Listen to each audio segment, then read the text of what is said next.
1 kilo தக்காளிக்கு இந்த 2 பாட்டில் போதும் சொன்னா நம்புவீங்களா? 1 கிலோ தக்காளி இந்த 1 பாட்டில்ல அடைச்சாச்சுங்க.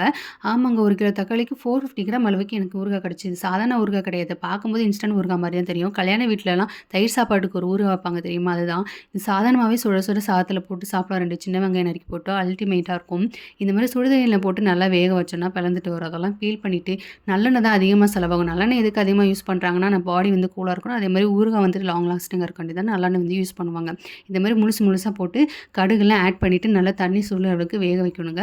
லாஸ்ட்டா பார்த்தீங்கன்னா, உப்பு, கொஞ்சம் சர்க்கரை, பெருங்காயம், மிளகாய் பொடி அவ்வளோதாங்க. ஊறுகாய் வந்துட்டு ரெடி ஆயிரும். இந்த மாரி பாட்டில்ல போட்டு ஸ்டோர் பண்ணி வச்சுக்கலாம். ரொம்ப டேஸ்டியா இருக்கும். தக்காளி ஊறுகாய்க்கு எப்பவுமே தக்காளிய சின்ன சின்னமா கட் பண்ணி மாடியிலலாம் போய் கிளாத் விரிச்சு அதில காய போட்டு பண்ணுவாங்க. அதுக்கெல்லாம் இப்ப டைமே கிடையாது. அதே மாதிரி பெங்களூர் இருக்க கிளைமேட்டுக்கு அதெல்லாம் பண்ணவே முடியாது. இந்த மாரி இன்ஸ்டன்ட் ஊறுகாய் பண்ணி வச்சா தான் போச்சு. இதுவுமே பார்த்தீங்கன்னா, ரொம்ப நாள் தான் இருக்கும். கெட்டுலாம் போகாது. இதுக்கு முன்னாடி நான் 2, 3 ஊறுகாய் ரெசிபிலாம் வந்துட்டு ஷேர் பண்ணியிருக்கேன். இந்தியன் சால்மன் வச்சு, அப்புறம் டியூனா ஃபிஷ் வச்சுலாம் ஷேர் பண்ணியிருக்கேன். வேணுனா போய் செக் பண்ணி பாருங்க. ஓகேங்க. அடுத்த விளாக்ல பார்க்கலாம். Tata bye by.